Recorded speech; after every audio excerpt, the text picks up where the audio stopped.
2022 اور رجب المرجب 1443 ہجری کا دوسرا عشرہ گزر رہا ہے۔ اللہ تعالیٰ نے دنیا میں اپنے نبی سیدنا و مولانا محمد الرسول اللہ صلی اللہ علیہ وسلم کو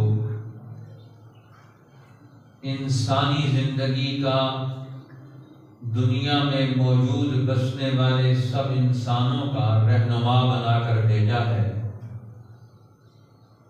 کہ اللہ کے پیغمبر کی رہنمائی میں اب یہ انسانی زندگی کامیابی کی طرف بڑھے گی۔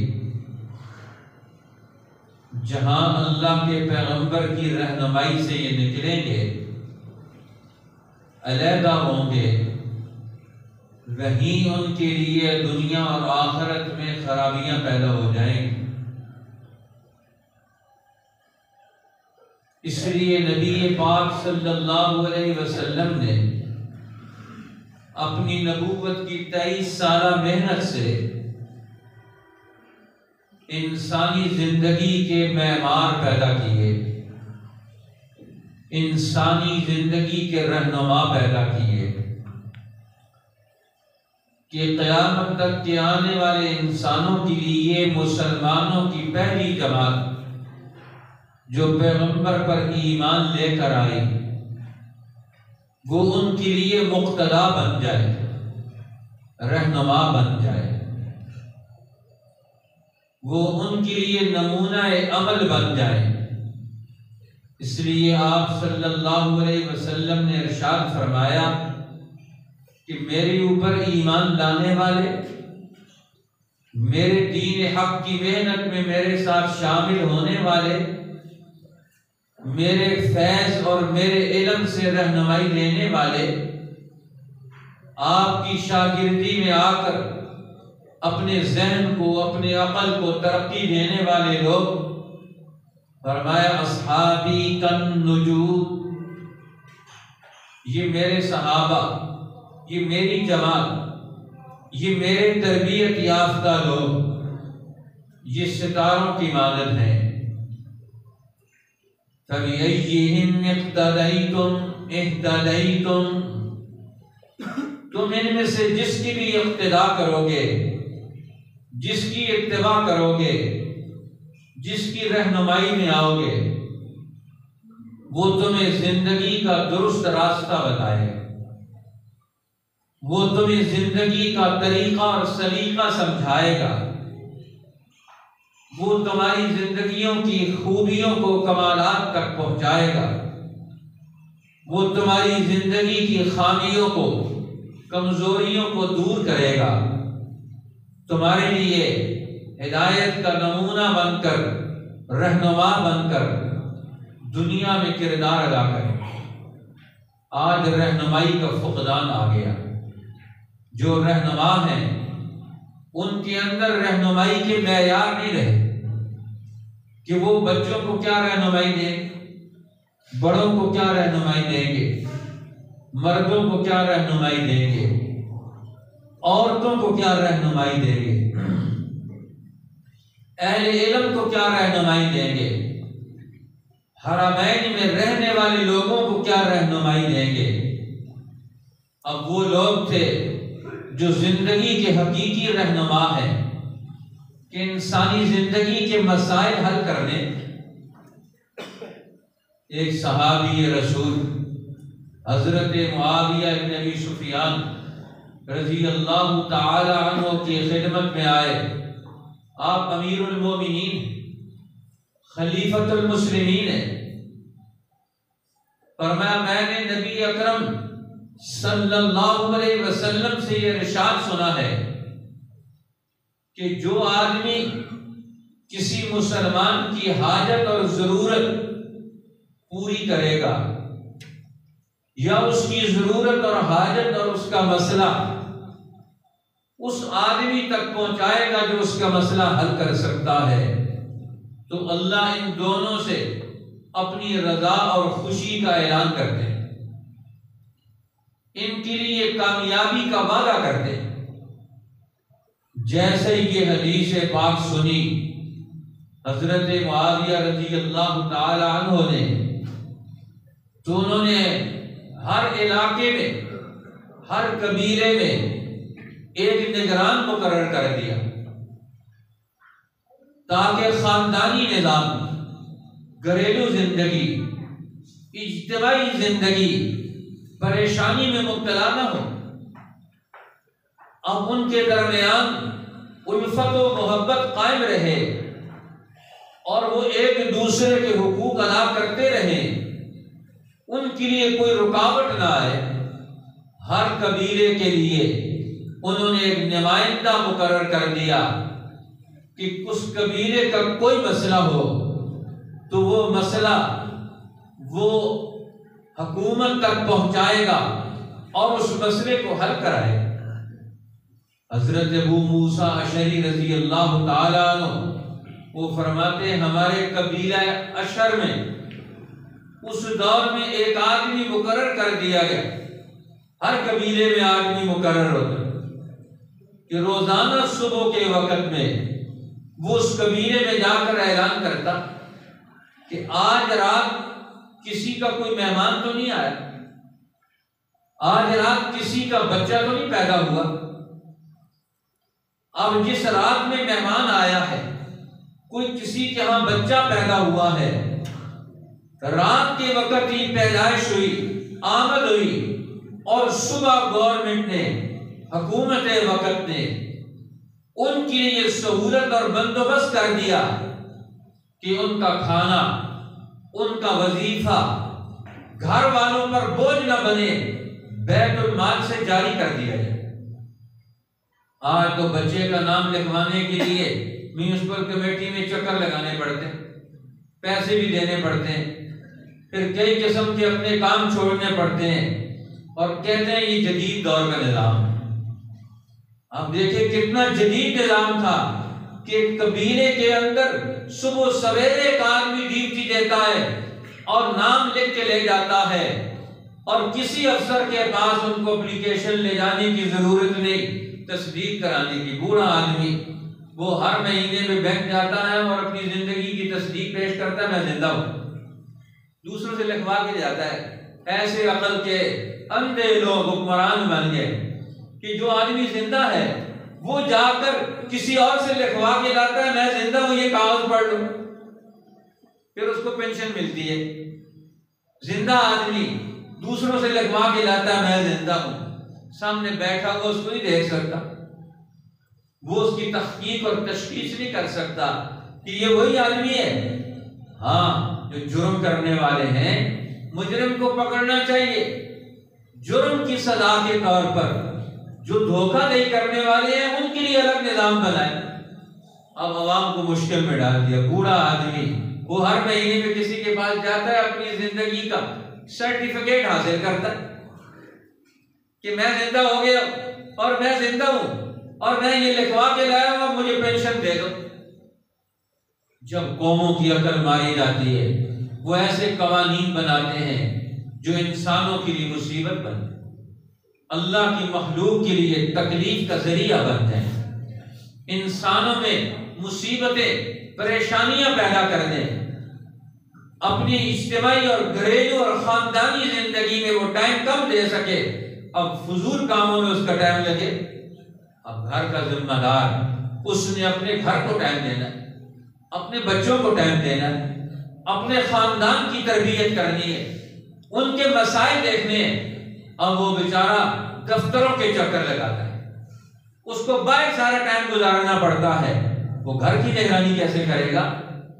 اب یہ طریقہ کار حضرت معاویہ رضی اللہ تعالیٰ عنہ، ہر قبیلے میں آدمی مقرر ہے اور صبح سویرے روزانہ جا کر لکھ کے لاتے ہیں، کسی آدمی کو اپنی زندگی کے مسئلوں کے حوالے سے کسی دفتر کا چکر نہ لگانا پڑے، اور خود کار نظام ان کے ہاں ڈیٹا بن گیا، معلومات ہو گئی کہ کون سے لوگ ہیں، کیا زندگی بسر کر رہے ہیں، کیا مجبوریاں اور پریشانیاں ہیں، گورنمنٹ ان کا تعاون کرے، ان کے مسائل حل کرے۔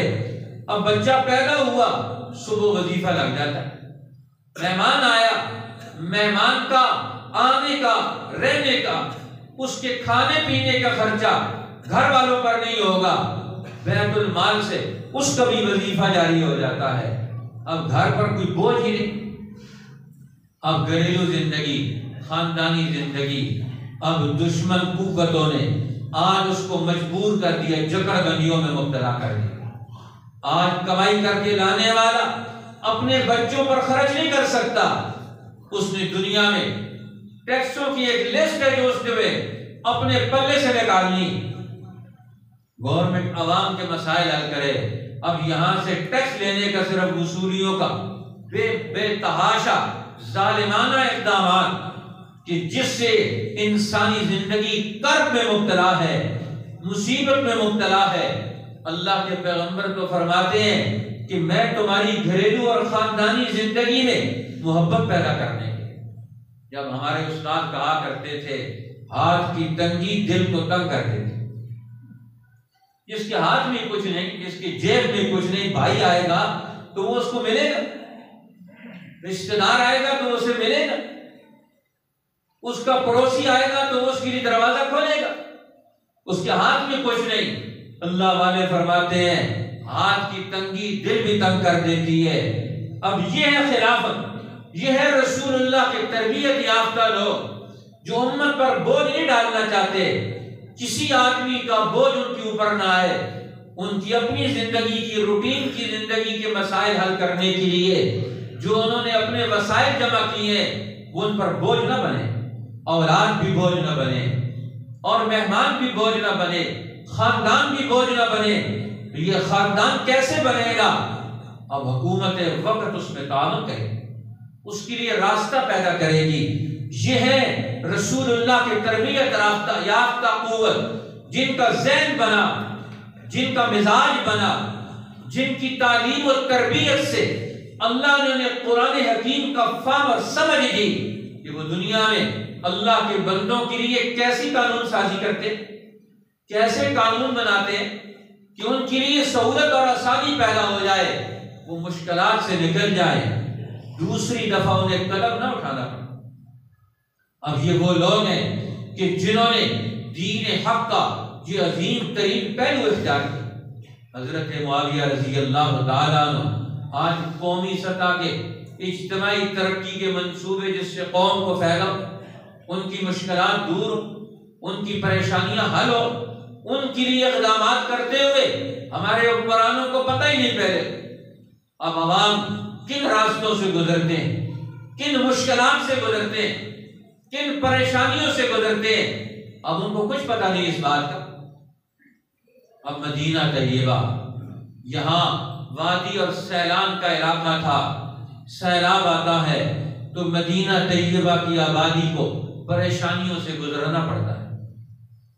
اب وہاں کے لوگ مدینہ الرسول کے لوگ ڈسٹرب ہوتے، پریشانی بن جاتی ہے، بارش آتی ہے تو سیلاب آ جاتا ہے۔ اب اس سیلاب کا رخ موڑا جائے، اب سیلاب کا رخ دوسری طرف موڑا جائے، لہذا حضرت معاویہ رضی اللہ تعالیٰ عنہ نے اپنے زمانہ خلافت میں مدینہ الرسول کے رہنے والے باسیوں کے لیے ان مصیبتوں کو انہوں نے محسوس کیا، لہذا یہ تہیہ کیا کہ وادی عقیق سے جو مدینہ الرسول کی طرف یہ سیلابی پانی ادھر آ جاتا ہے، اس کا رخ دوسری طرف واپس موڑا جائے، لہذا دوسری طرف رخ موڑا تو اب احد کے میدان سے وہاں قریب سے یہ پانی گزرے گا۔ اب یہ پانی گزرے گا تو اب اس طرف سے تو آبادی ہے، اب احد کے میدان میں جو قبریں ہیں اس پانی کے راستے میں آ رہی۔ اب انہوں نے تہیہ کیا کہ اب اسی راستے سے پانی کو آگے گزارا جائے، اور دوسری طرف یہاں جو شہدائے احد کی قبور ہیں ان کو یہاں سے دوسری جگہ نقل کیا جائے، منتقل کیا جائے۔ تو فرمایا جن جن خاندانوں کے شہداء احد کے میدان میں شہید ہو گئے، احد کے میدان میں شہید ہو گئے، لہذا وہ اپنے اپنے لوگوں کو یہاں سے اٹھا کر دوسری طرف منتقل کریں۔ لہذا پہلا حق خاندان کے لوگوں کا ہے، گورنمنٹ تعاون کرے گی، وہ خاندان والے لوگ اپنے زندوں کا بھی خیال رکھیں، اپنے مرنے والوں کا بھی خیال رکھیں۔ آج بیچارے خاندان والے زندوں کا کیا خیال رکھیں گے، مرنے والوں کا کیا خیال رکھیں گے؟ وہ ایسے پھنسے ہوئے باپ کی قبر پر جانے کا اسے موقع کب ملتا ہے، خود ہی قبرستان پہنچ جاتا ہے۔ اور میں اپنے خاندان والے لوگ وہ اپنے خاندان کے شہداء کو اور ان کی قبور کو یہاں سے منتقل کریں، یہ خاندانی محبت بھی ہے، جذبہ اخوت بھی ہے، ان کا خاندانی اور نسبی حق بھی ہے۔ کل قیامت میں جو آدمی اٹھایا جائے گا، ایک تو یہ والے رشتے کام نہیں آئیں گے، لیکن نام تو لیا جائے گا ان کا، فلاں کا بیٹا، فلاں کا پوتا، اب یہ کامیاب قرار پایا، دائیں ہاتھ میں اس کو نامہ اعمال مل رہا ہے۔ یہ نسب نامہ کامیابی کا نہیں ہوگا، کامیابی تو اپنی محنت سے حاصل کرے گا، لیکن تعارف تو ہوگا۔ اسی لیے قرآن حکیم نے ہمیں توجہ دلائی، ادعوہم لآبائہم هو اقسط عند اللہ، تم ہر آدمی کو اس کے باپ کے نسب سے یاد کرو، اس کے باپ کے نسب سے اسے بلاؤ۔ یہ اللہ کے ہاں سب سے انصاف والی بات ہے، جو جس کا بیٹا ہے اس کے باپ کا تعارف اس کے ساتھ ہونا چاہیے۔ اس لیے آپ صلی اللہ علیہ وسلم نے فرمایا سب سے بدترین انسان وہ ہے جو اپنا نسب نامہ بدل دے، اپنے باپ کو، اپنی قوم قبیلے کو وہ تبدیل کر لے۔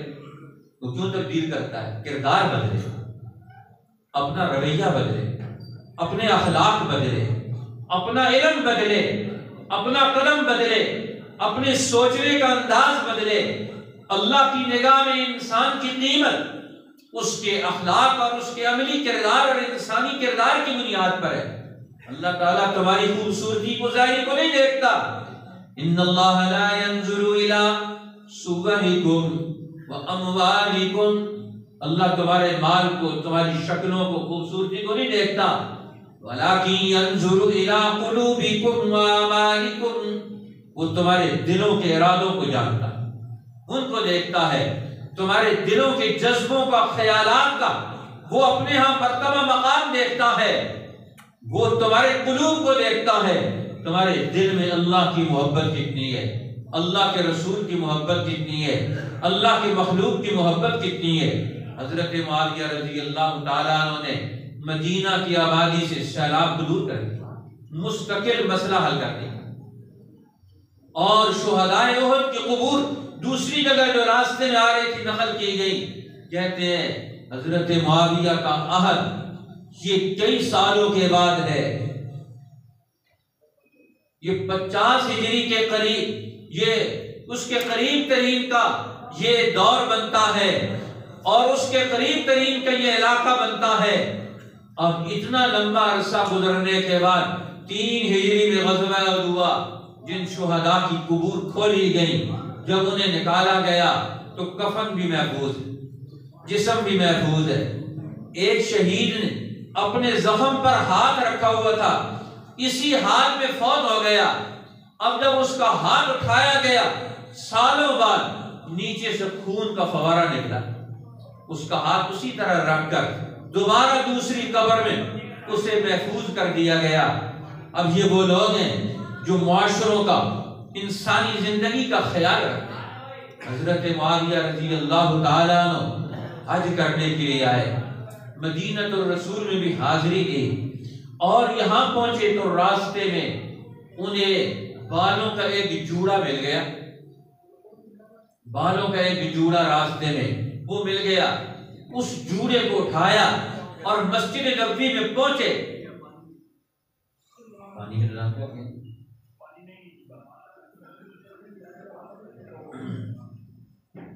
چلا تو پانی لگا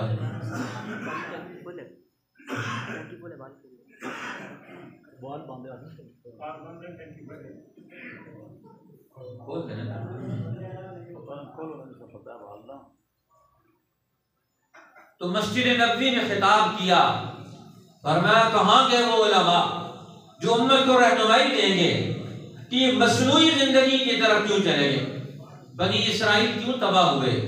اور عورتیں وہ اپنی مصنوعی زندگی کی طرف چلی جائیں، دوسروں کے بال لگائیں۔ اب یہ ان کی اپنی زندگی کی حقیقت قائم رہنی چاہیے۔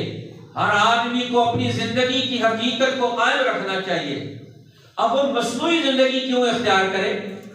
اب مصنوعی زندگی سے دوسروں کو دھوکہ دیا جاتا ہے، بال لگوا کر، بال بنا کر، چیزیں بنا کر، یہ مصنوعی چیزوں سے اپنے آپ کو بھی دھوکہ دیتے ہیں، دوسروں کو بھی دھوکہ دیتے ہیں۔ یہ تو دھوکے کی بنیاد بنتی ہے۔ ورنہ پہلی قومیں کیوں تباہ ہوئیں؟ کہ انہوں نے زندگی کے حقائق بدل ڈالے۔ لہذا اللہ کے پیغمبر کی صحبت سے ان کا مزاج کیا بنا، ان کی سوچنے کا انداز کیا بنا، انسانی زندگی کو مسائل کی گرداب سے کیسے نکالا جائے گا، اس کے لیے اقدامات کرتے ہیں، اس کے لیے منصوبہ بندی کرتے ہیں۔ لہذا ان لوگوں کو نگاہ میں رکھا جائے، ان کو تربیت دی جائے، ان کو کمالات کی طرف منتقل کیا جائے۔ بگڑے ہوئے لوگ کون سے ہیں؟ معاشرے کے، جو معاشروں میں خرابیاں پیدا کر سکتے ہیں، ان کو تربیت میں رکھا جائے۔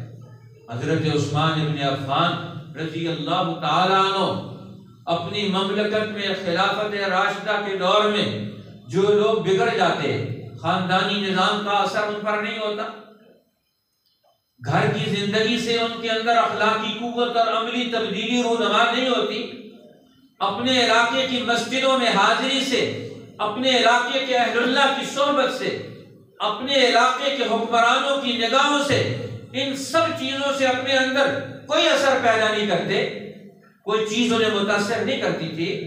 اب حضرت عثمان ابن عفان رضی اللہ تعالیٰ عنہ وہ اپنے زمانہ خلافت میں ایسے بگڑے ہوئے لوگوں کو حضرت معاویہ کے پاس شام میں بھیجا کرتے تھے کہ شام میں تمہاری اسپتال ہے، بگڑے ہوئے لوگ، شام میں تمہاری تربیت گاہ ہے۔ اس لیے حضرت معاویہ کا دارالحکومت دمشق تھا، شام تھا، وہیں انہوں نے حکمرانی کی دمشق میں۔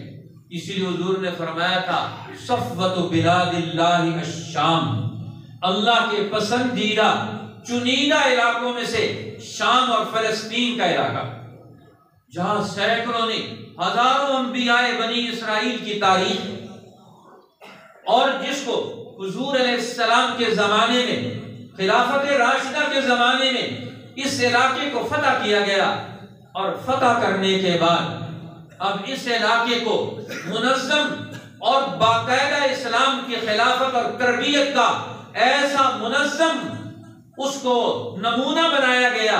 حضرت معاویہ رضی اللہ تعالیٰ عنہ نے 40 سالہ دور لگا کر خلافت راشدہ کے تاجدار ان بگڑے ہوئے لوگوں کو تربیت کے لیے، رہنمائی کے لیے، عملی زندگی میں ان کے اندر اخلاق پیدا ہو، عقل پیدا ہو، شعور پیدا ہو، قانون کی ڈسپلن میں رہنے کی عادت پیدا ہو، انہیں شام بھیجا جاتا۔ کہتے ہیں یہ آپ کی نگرانی میں رہیں گے۔ آپ کچھ لوگ ایسے بھی ہوں جن کی تربیت نہ ہو سکتی ہو وہاں بھی، تو پھر ان کو حضرت معاویہ واپس بھیجتے تھے۔ تو معلوم ہوتا ہے، دیکھیں کہ بگڑے ہوئے لوگوں کو بھی واپس حق کی طرف لانا، یہ بھی ایک مستقل کمال تربیت ہے۔ یہ کب ہوگی؟ جب آپ کے دل میں کسی کے ساتھ دلی محبت ہوگی کہ ہم کسی کو بگڑنے نہ دیں، بگڑ جائے تو اسے واپس کیسے لے کر آئیں گے۔ آج امت کے بچوں اور نوجوانوں کے بگاڑ میں جو خرابیاں پیدا ہو رہی ہیں، آج ماں باپ کے پاس اس کا حل نہیں رہا۔ آج مسجدوں اور خانقاہوں اور تربیت گاہوں میں آج اس کے آثار نظر نہیں آتے کہ کیسے ان کی تربیت کی جائے گی۔ ہر آنے والا دن امت پر بحرانوں کا دن ہے۔ آج ہماری ذمہ داریاں بڑھ رہی ہیں۔ حضرت معاویہ رضی اللہ تعالیٰ عنہ کا زمانہ آج، اس میں جلیل القدر صحابہ اکرام جن کو حضرت عمر نے، حضرت ابو درداء رضی اللہ تعالیٰ عنہ رسول اللہ کے جلیل القدر صحابی، ان کو دمشق میں بھیجا کہ وہاں بیٹھ کر دین حق کی تعلیم اور تربیت کا ایسا نظام پیدا کرو کہ وہاں کے رہنے والے لوگ ان کو، ان کے دل و دماغ کو علوم نبوت سے آشنائی حاصل ہو جائے، ان کا نبوی مزاج وجود میں آئے، ان کا علمی مزاج وجود میں آئے، ان کی عملی اور اخلاقی قوتیں وجود میں آئے۔ حضرت ابو درداء رضی اللہ تعالیٰ عنہ دمشق کی جامع مسجد میں یونیورسٹی کے چانسلر سمجھ لیں، وہ ایک وقت میں 1500 لوگوں کو وہ مسجد جامع دمشق میں وہ تعلیم و تربیت دیتے تھے، قرآن اور حدیث دین حق کی تعلیمات دے کر ان کو اگلے دور میں منتقل کرنے کا فریضہ سر انجام دیتے۔ حضرت معاویہ رضی اللہ تعالیٰ عنہ کو اپنے دور خلافت میں بندوبست کرنے کا، اپنے نظام اور ڈسپلن کو قائم رکھنے کی ضرورت پیش آئی کہ کون کون سے لوگ ان کی نگرانی کی جائے، لہذا ان کی لسٹیں تیار کی جائے۔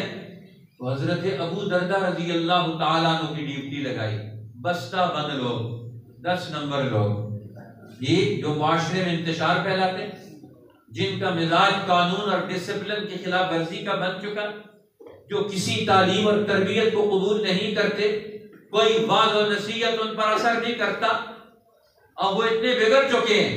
قرآن یہ تو کہتا ہے جن قوموں پر زوال آتا ہے ان پر کوئی وعظ اثر نہیں کرتا، قرآن سنتے ہیں وہ چکنے پتھر ہو جاتے، ان کے اوپر سے قرآن باہر نکل جاتا، وہ چکنے گھڑے بن جاتے، قرآن کی کوئی تاثیر ان میں منتقل ہی نہیں ہوتی۔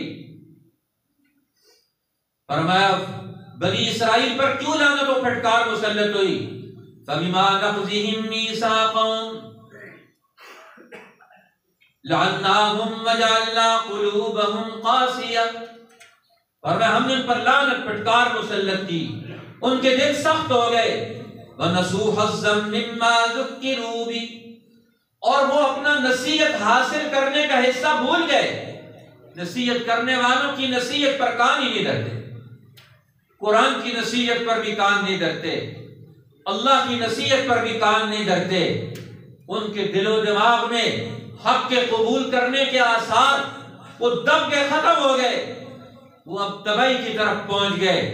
اب ایسے لوگوں کو وہ باقاعدہ طور پر منظم انداز سے انسانی معاشروں سے الگ تھلگ کیا جائے، تاکہ یہ انسانوں کے لیے کینسر بن چکے ہیں۔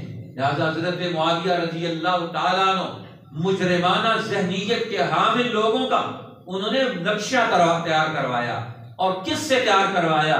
حضرت ابو دردہ رضی اللہ تعالیٰ عنہ، جن کے اخلاص میں، جن کے تقوی میں، جن کے شعور میں، جن کے فیض نبوت کی تاثیر نے یہ اپنے آپ کو منوایا ہوا ہے، اب ان کی ڈیوٹی لگائی، کیونکہ دمشق کا ہر بچہ وہ ان کی مجلس سے گزر کر گیا ہوا، اس کے خاندان کو بھی جانتے، اس کے خاندان کی عادتوں کو بھی جانتے، وہ ان کے گھر کی زندگی کو بھی جانتے ہیں۔ لہذا ایک قابل اور دیانتدار آدمی، اس کی رائے کو پروموٹ کیا جائے، پروان چڑھا ہے۔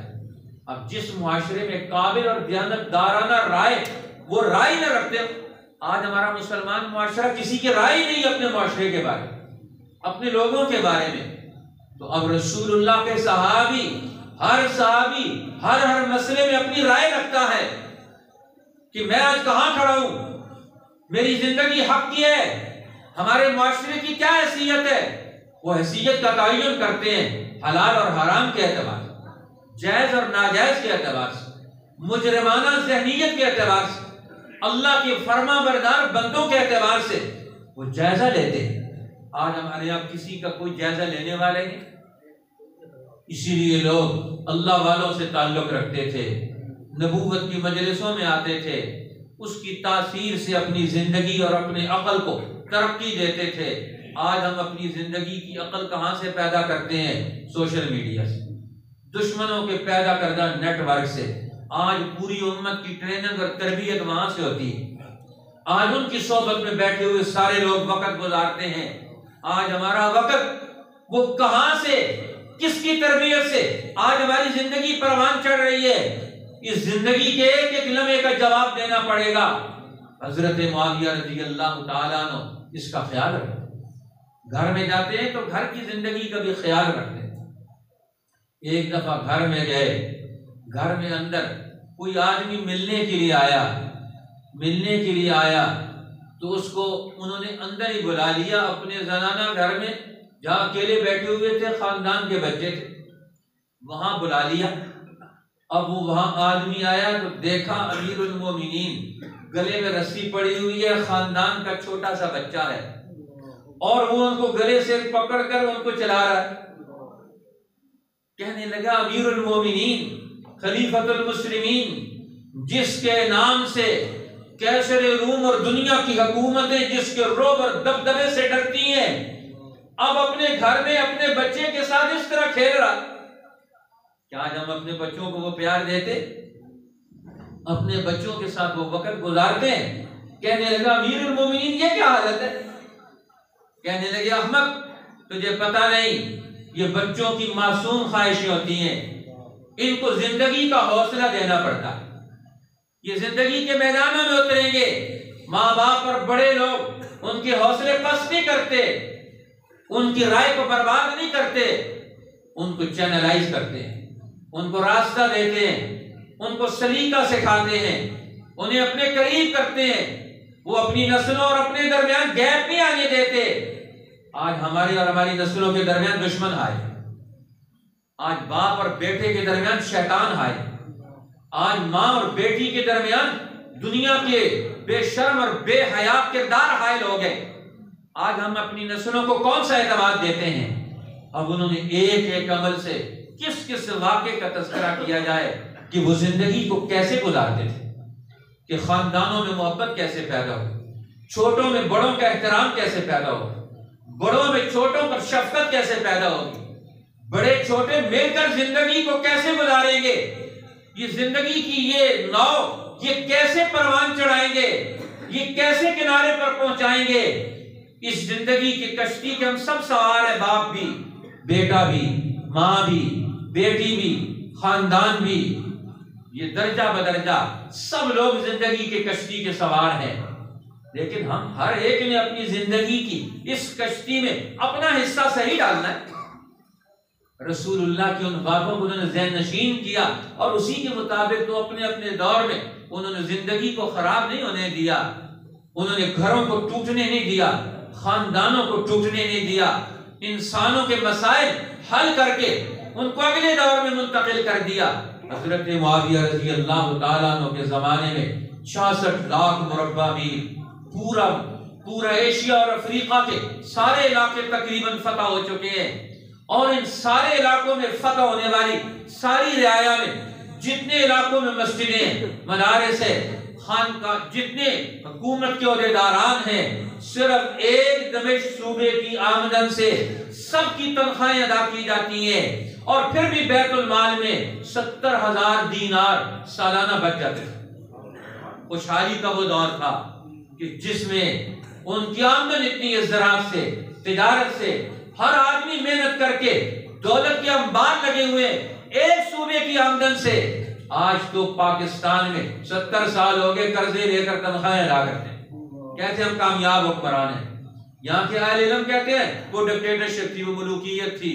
حضرت معاویہ کا دور کہ جس نے انسانوں کو عزت دلائی، جس نے خوشحالیاں دی، جس نے ترقی کا دور دیا، جس نے ہر آدمی کو عزت دی، تحفظ دیا، جس نے دنیا میں دین حق کے غلبے کا ایسا دور دیا، دنیا کی قوموں کے لیے نمونہ اور نقشہ پیدا کر دیا زندگی کا.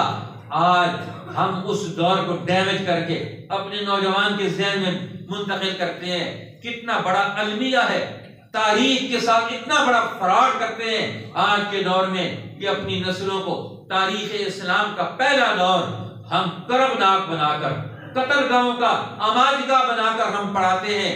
اللہ ہمارے اہل علم کو عقل عطا فرمائے، سمجھ عطا فرمائے، انہیں دور نبوت سے رہنمائی لینے والی جماعت نے جو انسانی معاشروں کے تانے بانے بنے تھے، ان کے لیے جو قوانین وضع کیے تھے، ان کے لیے جو آئین بنائے تھے، ان کے لیے جو زندگی کے مرحلے اور لمحے طے کیے تھے، اللہ ہمیں ان سے رہنمائی کو واپس اپنے دل و دماغ میں اس کا نقش پیدا کرنے کی توفیق عطا فرمائے. اللہ ہمیں امن اور سکون کا، اطمینان کا، ایک دوسرے کی عزت اور احترام کا، اللہ کی ذات کے تعلق سے لے کے کائنات کے ادنا قوتوں کو صحیح طریقے سے ان سے زندگی کے وسائل میں استعمال کرنے کی ہمیں حکمت اور عقل عطا فرمائے. واخر دعوانا الحمدللہ رب العالمین.